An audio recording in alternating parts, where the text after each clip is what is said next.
Welcome है आप सभी को फॉर इन्फिनिटी में। तो दोस्तों कैसे हैं आप लोग? उम्मीद है आप सभी स्वस्थ होंगे। चलिए आज देखते हैं जो प्रैक्टिस सेट करेंगे हिंदी की क्लास 12th। तो इसमें हमें ऑब्जेक्टिव बनाने हैं दोस्तों। तो टोटल नंबर ऑफ क्वेश्चन 100 है और हमें 100 में 100 अटेम्प्ट करने हैं। एग्जामिनेशन में बट 50 ही करने हैं। तो चलिए देखते हैं क्वेश्चन नंबर 1 से।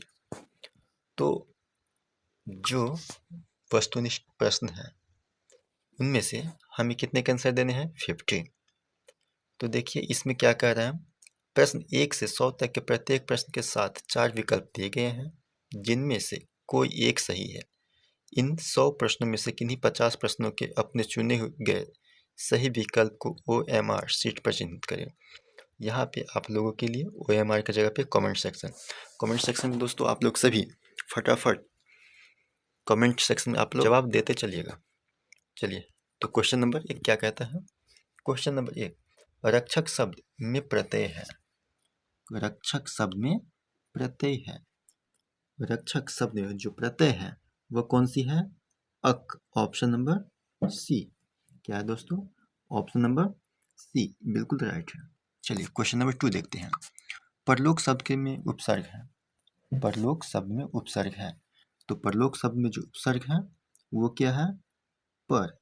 क्या है? पर। ऑप्शन नंबर ए बिल्कुल राइट है। चलिए क्वेश्चन नंबर 3 देखते हैं। क्वेश्चन नंबर 3 क्या है? अज्ञान शब्द में उपसर्ग है। अज्ञान शब्द में उपसर्ग कौन सी है? तो आप लोग फटाफट जवाब देते चलिएगा। अज्ञान शब्द में जो उपसर्ग है वो क्या है? अज्ञान शब्द में उपसर्ग आपका ऑप्शन नंबर सी अ। क्या है? अ। चलिए ऑप्शन नंबर सी। चलिए क्वेश्चन नंबर 4, नकलची शब्द में प्रत्यय है। नकलची शब्द में प्रत्यय है। तो नकलची में क्या प्रत्यय है आपका? नकलची में आपका प्रत्यय है ची। ऑप्शन नंबर डी बिल्कुल राइट है दोस्तों। चलिए क्वेश्चन नंबर 5, यशोदा शब्द का संधि विच्छेद है। यशोदा का जो संधि विच्छेद क्या है? यशः प्लस दा। क्या है दोस्तों? यशः प्लस दा यानी कि ऑप्शन नंबर ए यशोदा। चलिए क्वेश्चन नंबर 6 देखते हैं। संसार शब्द का संधि विच्छेद है। संसार शब्द का संधि विच्छेद है। तो संसार शब्द का संधि विच्छेद क्या होता है? संसार क्या होता है? सम प्लस सार। क्या होता है? सम प्लस सार। Option number A. Option number A बिल्कुल राइट है। चलिए क्वेश्चन नंबर 7 देखते हैं। पवन शब्द का संधि विच्छेद है। पवन। पवन का संधि विच्छेद क्या होता है? तो पवन का जो संधि विच्छेद होगा पो जोड़ अन। क्या? पो जोड़ अन यानी ऑप्शन नंबर ए। ऑप्शन नंबर ए पो प्लस अन पवन। चलिए क्वेश्चन नंबर 8 देखते हैं। उद्योग शब्द का संधि विच्छेद है। उद्योग शब्द का संधि विच्छेद क्या होता है? उत जोड़ योग। उत जोड़ योग। Option number B. Option number B उत जोड़ योग। उत जोड़ योग। ऑप्शन नंबर बी बिल्कुल राइट है। क्वेश्चन नंबर 9, कुहासा शब्द है। कुहासा शब्द है ये क्या है? ऑप्शन नंबर क्या? पुल्लिंग, स्त्रीलिंग, उभयलिंग, इनमें से कोई नहीं। तो जो कुहासा है पुल्लिंग। ऑप्शन नंबर ए कुहासा पुल्लिंग है। चलिए क्वेश्चन नंबर 10 देखते हैं। घी शब्द है। घी शब्द है। तो घी कैसी शब्द है?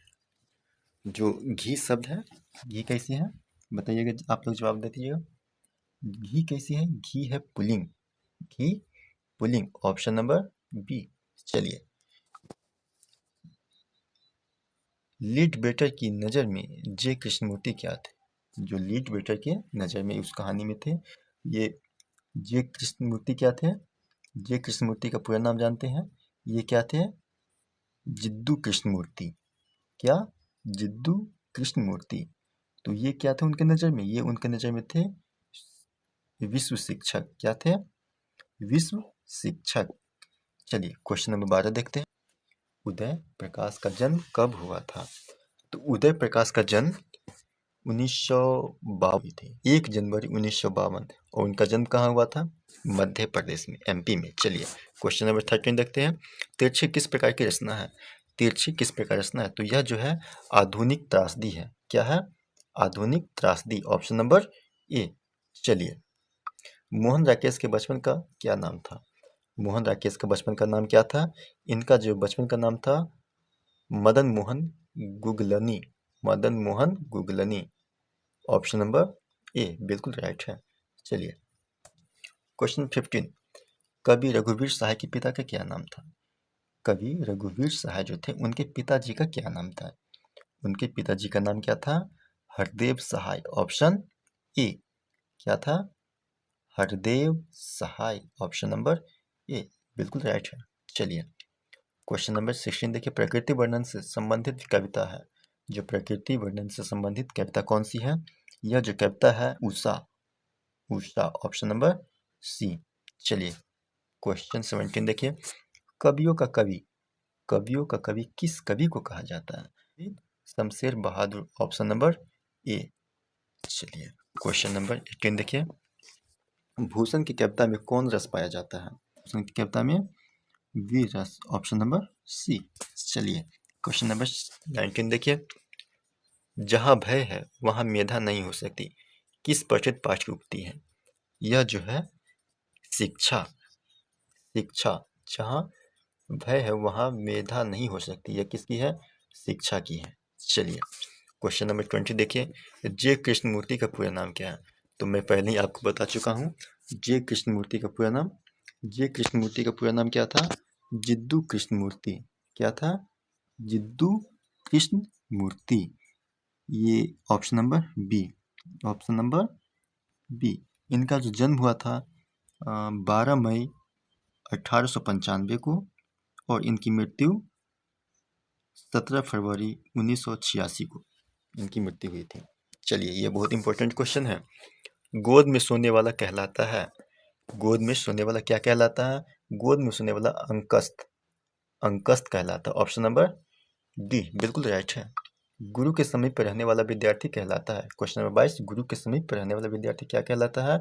या अंतेवासी, अंतेवासी, जो गुरु के समीप रहता है विद्यार्थी उसे कहते हैं अंतेवासी।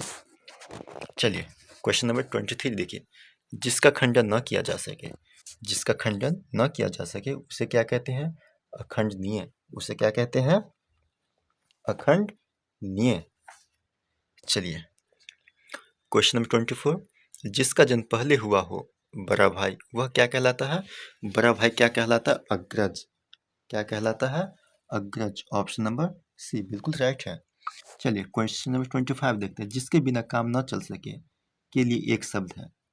जिसके बिना काम न चल सके के लिए एक शब्द है, एक शब्द में आपको आंसर देना है, वह क्या होगा? अवरोधक, अवरोधक। चलिए, option number D, option number D. चलिए, क्वेश्चन नंबर 26, जो खाने योग्य हो वह है? खाने योग्य क्या कहलाता है? खाद्य, ऑप्शन नंबर सी। अनल शब्द का पर्यायवाची है, तो अनल का पर्यायवाची क्या है? अनल का है आग, ऑप्शन नंबर ए। अनल का पर्यायवाची आग। चलिए, अगला क्वेश्चन देखते हैं, आयुष्मान शब्द का पर्यायवाची होगा, तो आयुष्मान शब्द का दोस्त पर्यायवाची क्या होता है? आयुष्मान शब्द का पर्यायवाची होता है धनवान। क्या होता है? आयुष्मान का पर्यायवाची धनवान। चलिए, आप लोग कमेंट सेक्शन में फटाफट आंसर देते चलिए। क्वेश्चन नंबर 29, झंझट शब्द का पर्यायवाची है, झंझट का पर्यायवाची क्या होगा? बब्बाल, ऑप्शन नंबर सी, बब्बाल। चलिए, डरावना शब्द का पर्यायवाची, डरावना का पर्यायवाची क्या होगा? भयानक। क्या होगा? भयानक। चलिए, 31, यात्रा शब्द है, यात्रा जो शब्द है वह कैसा है? यात्रा शब्द है स्त्रीलिंग। कैसा होगा? यात्रा शब्द स्त्रीलिंग, यानी कि ऑप्शन नंबर बी बिल्कुल राइट है। 32, चमक शब्द है, चमक कैसी शब्द है? जो चमक शब्द है वो भी पुल्लिंग ही है मेरा, चमक पुल्लिंग है, ऑप्शन नंबर ए बिल्कुल राइट है। चलिए, क्वेश्चन नंबर 33, संधि के कितने भेद हैं? तो संधि के हम जानते हैं मुख्यतः कितने भेद हैं? संधि के 3 भेद हैं, संधि के 3 भेद, ऑप्शन नंबर सी। दोस्तों, आपको ये भी जानना होगा कि संधि के कौन कौन से भेद हैं। तो संधि के 3 भेद है, स्वर संधि, व्यंजन संधि और विसर्ग संधि। चलिए, आप लोग इसे भी याद करते चलिएगा। पुराण शब्द का विशेषण है। तो पुराण शब्द का विशेषण क्या होगा? पौराणिक। ऑप्शन नंबर ए बिल्कुल राइट है। चलिए, भीड़ शब्द संज्ञा है। भीड़ शब्द संज्ञा का किस प्रकार का है? तो जो भीड़ शब्द है दोस्तों, यह संज्ञा का समूहवाचक संज्ञा है, क्योंकि यहाँ पे एक से ज़्यादा यानी एक से अधिक लोगों का इकट्ठा होना क्या कहलाता है? समूह या भीड़ कहलाता है। यह समूहवाचक संज्ञा हो गया। ग्राम शब्द का विशेषण है। तो ग्राम शब्द का विशेषण क्या होगा? ग्राम शब्द का विशेषण ग्रामीण। क्या कहलाएगा? ग्राम का ग्रामीण। चलिए, ऑप्शन नंबर सी। चलिए, कारक के कितने भेद हैं? क्वेश्चन नंबर 37, कारक के कितने भेद हैं? तो कारक के 8 भेद हैं। कितने भेद हैं? कारक के 8 भेद। कौन कौन से हैं? आपको ये भी जानना जरूरी है। कर्ता, कर्म, करण, संप्रदान, अपदान, संबंध, अधिकरण और संबोधन। यह जो है 8 भेद हैं। चलिए, आप ये 8 याद रखिएगा। क्वेश्चन नंबर 38, यह नया माल है। इस वाक्य में नया क्या है? यह नया माल है। इसमें जो नया है विशेषण होगा। नया क्या होगा? विशेषण। ऑप्शन नंबर सी बिल्कुल राइट है। जिसने गुरु से दीक्षा ली हो को एक शब्द में कहा जाता है। जो गुरु से दीक्षा लेते हैं उसे क्या कहते हैं? उसे हम कहते हैं दीक्षित। क्या कहते हैं? दीक्षित। जो गुरु से शिक्षा ले उसे कहते हैं दीक्षित। चलिए, शिव का उपासक कहलाता है। तो दोस्तों, शिव का उपासक क्या कहलाता है? यह शैव कहलाता है।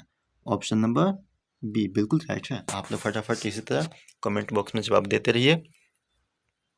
चलिए, 41 देखिए, अर्धनारीश्वर शीर्षक पाठ के लेखक कौन है? जो अर्धनारीश्वर के लेखक हैं वह कौन सी हैं? अर्धनारीश्वर के लेखक हैं Ramdhari Singh Dinkar. Option number C. आप लोग इसी तरह फटाफट जवाब देते रहिएगा। चलिए, 42 देखिए, चंद्रधर शर्मा गुलेरी की कहानी है। जो चंद्रधर शर्मा गुलेरी की कहानी कौन सी है? यह जो कहानी उसने कहा था। Option number D. उसने कहा था किनकी कहानी है? चंद्रधर शर्मा गुलेरी की। चलिए 43, शिक्षा शीर्षक निबंध के रचनाकार कौन है? जो शिक्षा के इसके कौन से हैं? जे कृष्णमूर्ति। जे कृष्णमूर्ति का पूरा नाम क्या था? जिद्दू कृष्णमूर्ति। ये नाम याद रखिएगा, क्योंकि यह बहुत ही प्रचलित नाम है और एग्जाम में मैक्सिमम टाइम पूछा ही जाता है। चलिए 44 देखिए, निम्न में से किस कहानी में ग्रेगरिन का उल्लेख है? ग्रेगरिन का उल्लेख किस में है? यह जो है ग्रेगरिन का उल्लेख रोज में है। किस में है? रोज में। चलिए 45, सिपाही की माँ के रचयिता कौन है? सिपाही की माँ की रचयिता कौन है? इसके रचयिता है मोहन राकेश। ऑप्शन नंबर ए। ऑप्शन नंबर ए मोहन राकेश। 46, ओ सदा नीरा किस विद्या के अंतर्गत है?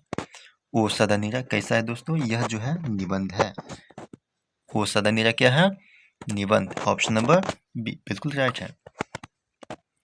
47, जयप्रकाश नारायण रचित पाठ का नाम क्या है?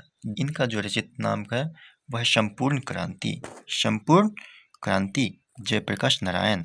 चलिए 48 देखिए, बालकृष्ण भट्ट किस युग के रचनाकार है? बालकृष्ण भट्ट किस युग के रचनाकार है? तो यह है भारतेंदु युग के। किस युग के? भारतेंदु युग। ऑप्शन नंबर ए। चलिए, याद रखिएगा। बर्वे रामायण किनकी रचना है? बर्वे रामायण यह जो है तुलसीदास की है। किनकी है?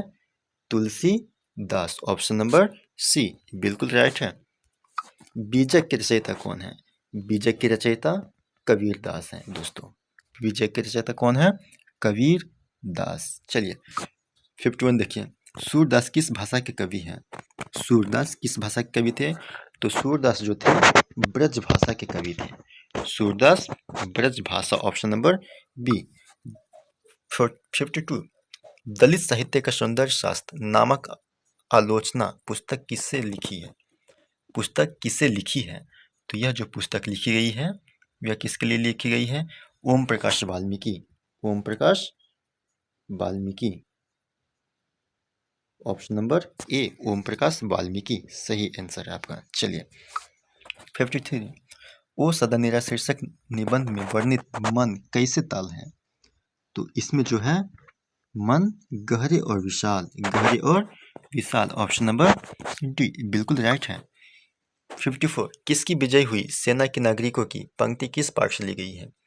तो किसकी विजय हुई यह जो ली गई है, हार या जीत, हार और जीत। चलिए ऑप्शन नंबर ए हार या जीत। अशोक वाजपेयी का मूल निवास स्थान कहाँ है? तो अशोक वाजपेयी का मूल निवास कहाँ है? इनका जो मूल निवास है Varanasi Uttar Pradesh, Varanasi Uttar Pradesh. Option number D बिल्कुल राइट है। कलर की मौत शीर्षक कहानी में कलर का क्या नाम है? कलर की मौत इनमें क्या था उनका नाम? इनका जो नाम था कलर की मौत, इनका इवान ट्यूमित्रिच चेख्याकोव। ऑप्शन नंबर ए बिल्कुल राइट है आपका। चलिए 57 ईमानदार शब्द का विलोम है, ईमानदार शब्द का विलोम है तो उनका क्या होगा? ईमानदार का विलोम होता है दोस्तों बेईमान। ऑप्शन नंबर बी बिल्कुल राइट है। आवरण शब्द का विलोम होगा 58 आवरण का विलोम क्या होगा? अनावरण। Option number D. चलिए आप लोग फटाफट जवाब देते चलिए, थोड़ा सा हम स्पीड बढ़ाते हैं अपना। ऊंच शब्द का विलोम होगा, ऊंच के विलोम क्या होगा? नीच। ऑप्शन नंबर बी बिल्कुल राइट है। चलिए 60 देखिए कठोर शब्द का विलोम होगा तो कठोर का विलोम क्या होगा? कठोर का जो विलोम होगा डी कोमल। क्या होगा? कोमल। ऑप्शन नंबर डी बिल्कुल राइट है। भक्तमाल किसकी रचना है? भक्तमाल किनकी रचना थी? तुलसीदास की। चलिए क्वेश्चन नंबर 62 देखते हैं। हिंदी कहानी के विकास में मील का पत्थर कौन सी है? मील का पत्थर मानी जाती है, यह कौन सी मानी जाती है? उसने कहा था। कौन सी? उसने कहा था, यह मील का पत्थर है हिंदी कहानी में। चलिए ध्यान रखिएगा आप लोग। 63 देखते हैं। जयशंकर प्रसाद महाकाव्य है, जयशंकर प्रसाद का महाकाव्य है तो जयशंकर प्रसाद का महाकाव्य क्या है? Kamayani. Kamayani. Option number A Jaishankar Prasad का लिखित है दोस्तों, यह याद रखिएगा।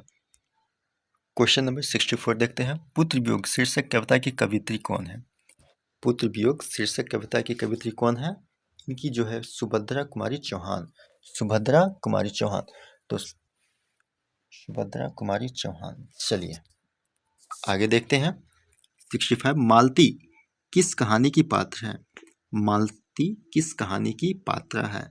वह जो पात्रा किसकी थी? पात्र वह थी रोज की। किनका? रोज। ऑप्शन नंबर बी मालती किनका पात्र है?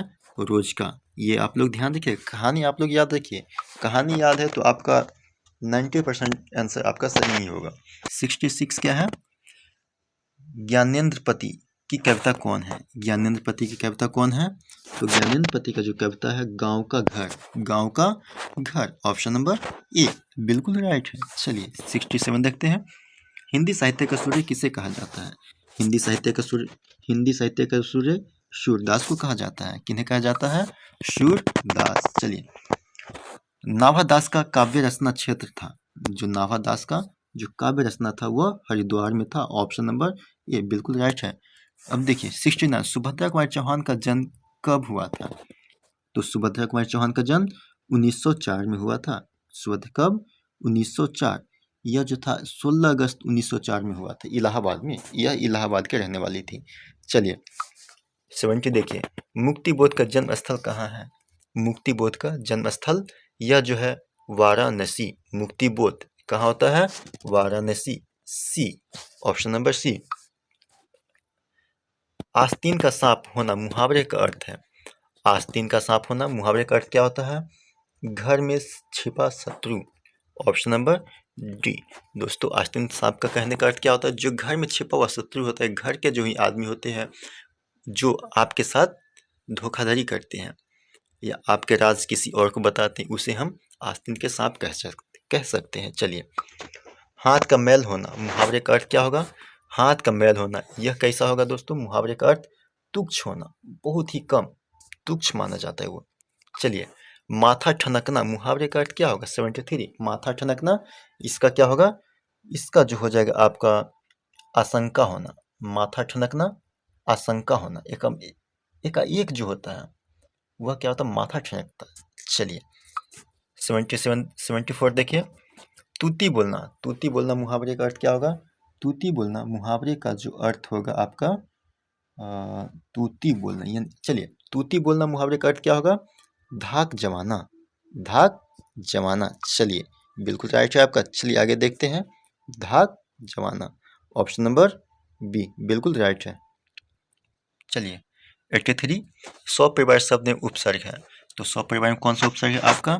सपरिवार में जो उपसर्ग है आपका स, ऑप्शन नंबर ए बिल्कुल राइट है। चलिए 84 देखते हैं। अंकुरित शब्द में प्रत्यय है, तो अंकुरित में प्रत्यय क्या है? अंकुरित में प्रत्यय है इत, ऑप्शन नंबर सी बिल्कुल राइट है। चलिए 85, महिमा शब्द में प्रत्यय है। महिमा, महिमा में देखिए महिमा, महिमा अम्मा, यानी आपका अम्मा, option number B, option number B बिल्कुल राइट है। आनंद में शब्द कौन समास है? आनंद में कौन सी समास है? यह जो है अव्ययी विभाव। आनंद में कौन सा समास है आपका? अव्ययी भाव, ऑप्शन नंबर बी बिल्कुल राइट है। चलिए आगे देखते हैं। 87, नवरत्न शब्द कौन समास है? नवरत्न शब्द कौन समास है? जो नवरत्न है आपका द्विगु, क्या है? द्विगु, ऑप्शन नंबर सी बिल्कुल राइट है। चलिए 88 देखते हैं। चंद्रमौली शब्द कौन समास है? चंद्रमौली शब्द कौन समास है? यह जो है बहुब्रीहि, बहुब्रीहि, ऑप्शन नंबर ए बिल्कुल राइट है। चंद्रमौली कौन सा समास है? बहुब्रीहि। आप लोग फटाफट इसे जवाब देते रहिए दोस्तों, ताकि इसमें क्या होता है क्या दोस्तों, सभी जवाब देते हैं तो बहुत ही बढ़िया लगता है, जो आप लोग का भी देखते हैं कि तैयारी कैसा चल रहा है। चलिए तो आप लोग का बहुत ही अच्छा तैयारी चल रहा है। और क्वेश्चन नंबर 89 देखते हैं। आकाश पाताल एक करने, मुहावरे का अर्थ क्या होता है? आकाश पाताल एक करने के मुहावरे का अर्थ होता है दोस्तों, आकाश पाताल, यह जो होता है कठिन परिश्रम करना, ऑप्शन नंबर डी कठिन परिश्रम करना, आकाश पाताल करना। चलिए क्वेश्चन नंबर 90, मुट्ठी में करना, मुट्ठी में करने का अर्थ क्या होता है? मुट्ठी में करने का अर्थ होता है वश में करना, ऑप्शन नंबर सी, आपको मुट्ठी में कर लिया यानी आपको वह वश में कर लिया। चलिए 91 देखते हैं। पंचायती राज में क्या खो गया है? पंचायती राज में क्या खो गया है? यह जो खो गया था पंच परमेश्वर, क्या खो गया था? पंच परमेश्वर। पंचायती राज में दोस्तों याद रखिए, पंचायती राज में क्या खो गया था? पंच परमेश्वर, ऑप्शन नंबर सी बिल्कुल राइट है। चलिए 92 देखते हैं। अंतोन चेखव की कहानी क्या है? तो अंतोन चेखव की कहानी कौन सी है? यह जो है कलर की मौत, क्या है? कलर की मौत, ऑप्शन नंबर ए बिल्कुल राइट है आपका। चलिए इसी तरह फटाफट जवाब देते रहिए। 93, एक लेख और एक पत्र में भगत सिंह ने किसको पत्र लिखा था? एक लेख और एक पत्र में भगत सिंह ने किनको पत्र लिखा था? वो जो लिखे थे सुखदेव जी को, सुखदेव जी, ऑप्शन नंबर ए, जो भगत सिंह जी थे वह किनको पत्र लिखे थे? सुखदेव जी को। चलिए 94, तेरी कुरमाई हो गई, तेरी कुरमाई हो गई का किस कहानी से संबंध है? दोस्तों आप लोग इस तरह से कहानी याद रखिए कि तेरी कुरमाई हो गई, यह किससे कहानी से था? तो यह जो था यह उसने कहा था, क्या था? उसने कहा था, ऑप्शन नंबर बी आपका राइट है। चलिए 95 देखते हैं।